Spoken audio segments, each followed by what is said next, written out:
Hey guys, it's Jen here from Nails by Jen. Welcome back to my channel. If this is your first time to my channel, welcome to my channel. So today's video is going to be a watch me work video. I have not done a watch me work video in quite some time, so I'm really excited to share this design with you guys. It was inspired by Dazzling Digits 10 on Instagram, so if you have not checked her out yet, please go do so. Now, if this is something you're interested in, stick around, keep watching. As always, don't forget to click that like and subscribe for me. If you have any questions or comments, leave them in the comments section below, and let's get started.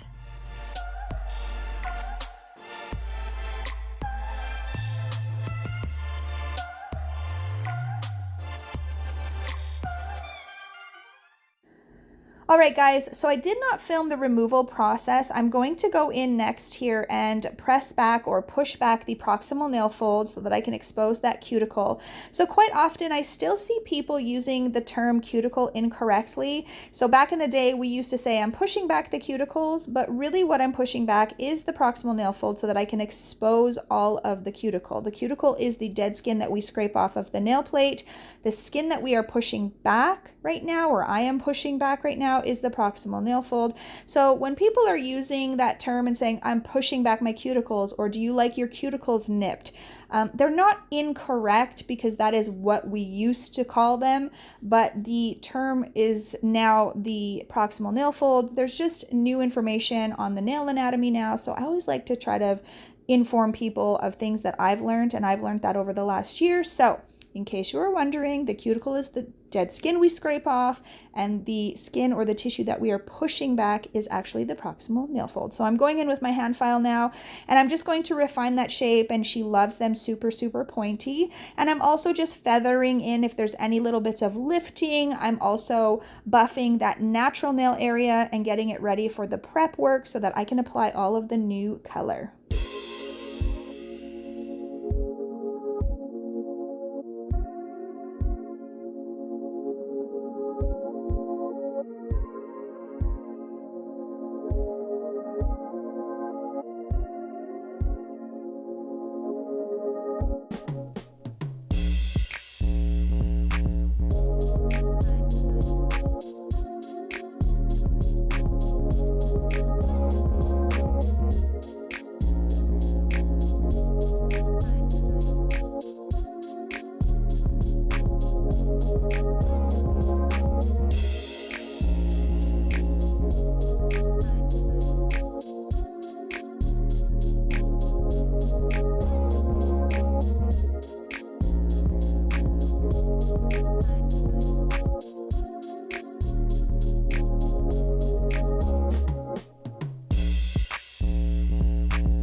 So something I wanted to point out to you guys in regards to these two pinkies, I'm going to place them together to check the length. Now you'll notice the one on the left, it looks kind of wonky and a little bit like bulbous on the sides.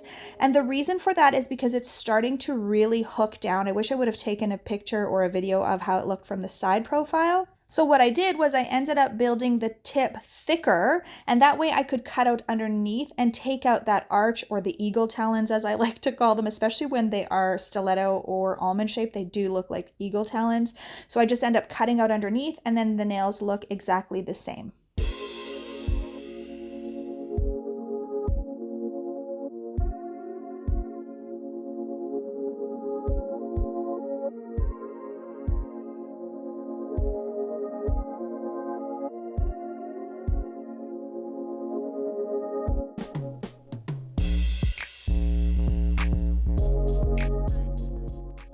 All right, guys, so the next thing I did was went in with my cuticle bit. I get this one at the Pink Chair in Saskatoon. I cannot remember. I always forget what the name of it. I want to call it the Skiver, but I'm not sure that that's what it's called.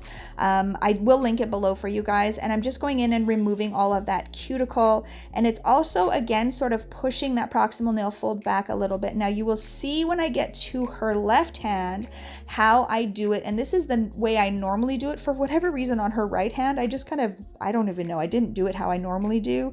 So I get them to turn their finger or their hand a little bit, you can see, and I go up along her left side. So I'm going up and I'm going to the center of the nail, and I do this on all of the fingers. And then when I get to the thumb, I go all the way around and down, and then I go proceeding back towards the pinky, from the pointer to the middle to the ring to the pinky, and I go down her right side. I know that it sounds confusing, but you can see what I'm doing here. Just watch what I'm doing. So the reason that I'm mentioning this is because my clients have to kind of turn their hand for me if their fingers don't really move very well. Hers are actually quite flexible, so she doesn't have to turn that much. But some of my clients literally have to turn their whole arm so that I can get their fingers in a position that works for me. And this is important. Your clients are only in your chair for an hour and a half to, at the most, maybe 3 hours. And they're only having to sit in this position for maybe 10 minutes, 5 minutes, something like that. We have to sit and do this all day long. So it is important to be able to ask your clients to maneuver their hands or their fingers in a way that is more comfortable for you. Yes, we want our clients to obviously be comfortable, but they have to understand that we're doing this all day long, so they really have to work with us. My clients never complain when I'm like, twist your arm, or I need you to move your hand. They never complain. They just do what I ask because they know that it helps me. So the next step, I'm going in with my nippers and I am nipping off all of the dead skin. So anything that's white or dry or kind of hanging. Somebody once said to me, anything that's waving at you, you want to cut it off. So you will notice on her ring finger, I have a little boo-boo and I cause her a little boo-boo. I actually cut a little too deep right there and I noticed it immediately and I said, oh my goodness, I think I cut you. And you can see it's a little bit red. So the reason I'm telling you this is because yes, accidents happen. I am a human being. It's not something that I do on a regular basis. I be as careful as I can with my clients, but in that instance, we just had a little bit of an accident. So I'm going to continue on doing this with the remainder of the fingers, and then I'm going to be using my swipe solution. I'm still using the swipe solution from the Young Nails because I still have it, and then I'm going to be applying 2 coats of the protein bond. So one thing I want to mention is if you do end up nicking someone or cutting them on accident, it is important, first of all, to say it to the client and let them know. I immediately said to her, oh my gosh, I think I cut you. She said, no, I don't think you did, because she didn't feel it, but I could tell right away the little bit of redness, and then it did cause a little bit of bleeding, so I knew that I did hurt her, but she didn't feel it. But it's important for us to apologize. Quite often I get clients who come in and they've been to other salons. Generally, they are what I would call a chop shop, and they'll tell me how they were always getting hurt, they were always getting cut, they were always getting burnt, and when they would say something, the nail technician would just kind of make a sound or grab their hand. They were never apologetic, they never took accountability, and so it's really important to do that and to let your client know that you did cut them. It shouldn't be a surprise for them. They shouldn't go home and then all of a sudden be like, oh my God, why do I have cuts on my fingers? You have to communicate with your clients. They want to trust you. They understand you make a mistake, but you have to communicate that with your clients. So I'm just going in here with my swipe solution. Like I said, I'm giving it a good scrub, getting all the dust off, and then I'm going to apply my 2 coats of primer.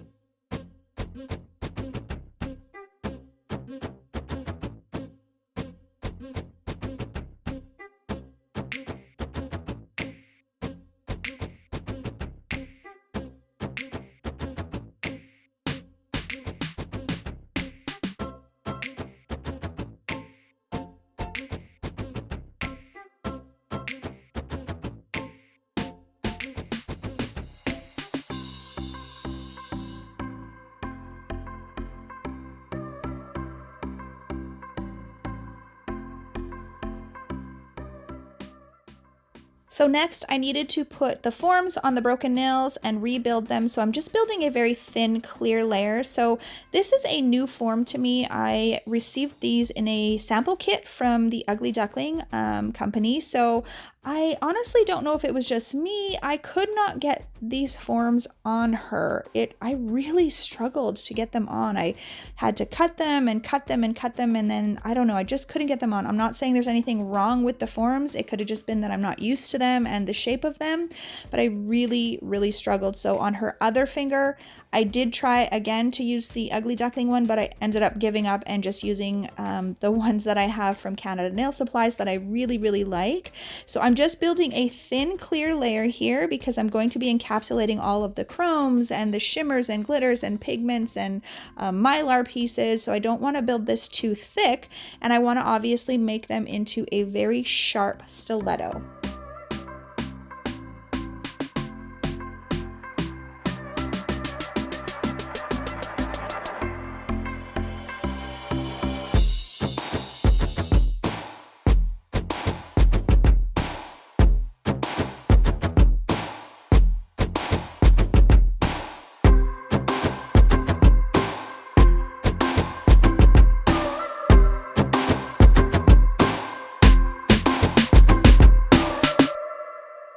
So here are all the goodies that I used in her nails. So I'm using some foil. This is like an oil slick foil.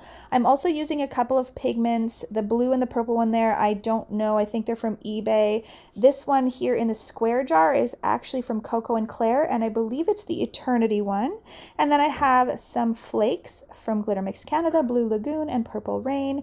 And these two glitters, again, I don't know the names of them because if you guys have been following me for a long time, you know that when I repotted my glitters originally, I did not put names on the bottoms of them, so I have no idea where I got them. So once they're gone, they're gone. But it's a very fine sort of purple holographic iridescent glitter and then a purple chunky glitter. So you can see here, I actually just realized that I forgot to build up that pinky nail. So I'm going to go in with my clear acrylic and I'm going to build up the tip of that pinky nail before I apply the foils on any of the nails. So while that acrylic is curing, I'm going in with my Glitter Mix Canada foil gel and I'm just applying a little bit to little areas on the nail. I'm not covering the whole nail, so this is where I'm going to be applying the foil to, obviously. So I'm just applying a very thin layer. If you apply this too thick, it will wrinkle in the light. So I'm getting her 4 fingers in, and then I'm going to do the other hand as well. I'm doing the 4 fingers separate from the thumbs. I always cure my thumbs separate from the 4 fingers.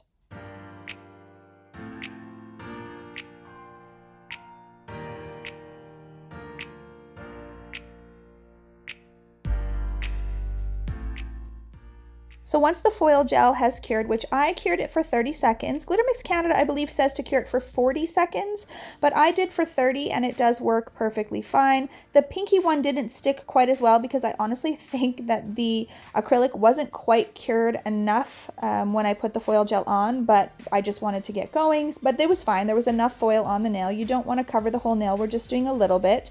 And then I started applying all of the glitters and the chromes and the flakes. So I started off by applying that very fine purple glitter. Then I started applying the chromes and I just went in, I think with the purple one first, or the blue one, then the purple one, then the Coco and Claire one. And then I applied the mylar flakes, and then I applied some of those purple chunkier glitters as well. There's no rhyme or reason as to how you apply them in regards to which one you do first or second or last, but when you are applying them, you don't want to cover all of the foil. So I'm just kind of, as you can see, going around the foil. I do sort of go over a little bit of the edge of the foil, but I'm not going over the foil completely.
So I did want to cover the entire nail with the pigments and with the glitter and everything. I didn't want it to just be sort of a faded nail.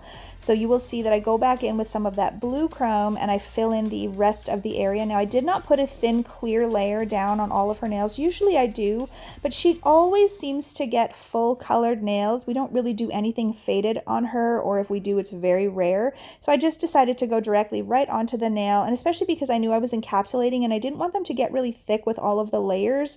So I just went directly onto the nail with this blue color to fill in the rest of the nail color, the natural nail color. And then I'm going to go in with some Mylar and the chunky glitters.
So now that I have all of my glitters and colors all in there, now I'm just going to encapsulate with clear acrylic.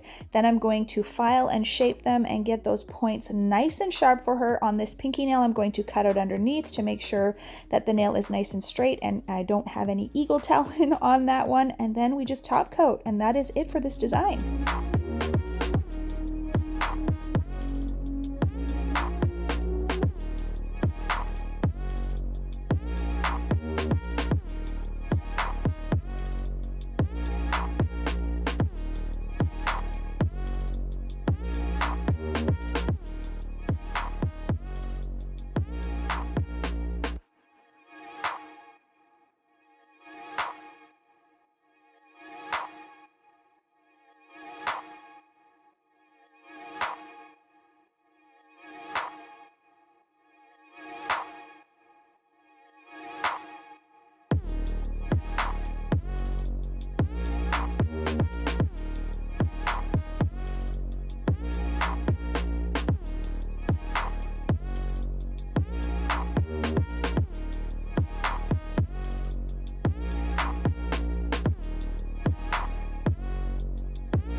Okay, you guys, so I really love these little dust brushes for your e-file. It just really helps to get into those grooves and get all of the dust particles out. And then I do go back in with some alcohol as well, just to kind of wipe up the nail and make sure everything is clean before I apply my top coat.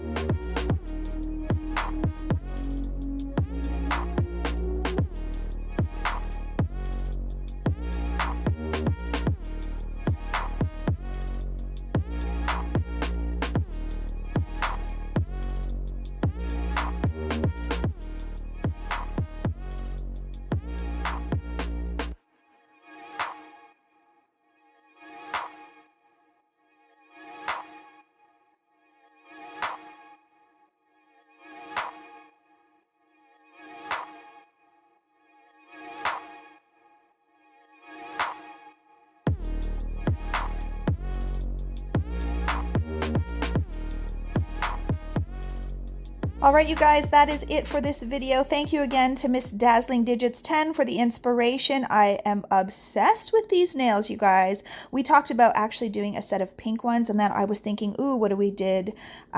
Teals and blues and greens, and also like a dark one with maybe coppers and golds, and I don't even know. I just feel like the sky is the limit with this type of a design. So I hope that you enjoyed this video. If you did, you guys, please share it with someone else. And as always, have an amazing day.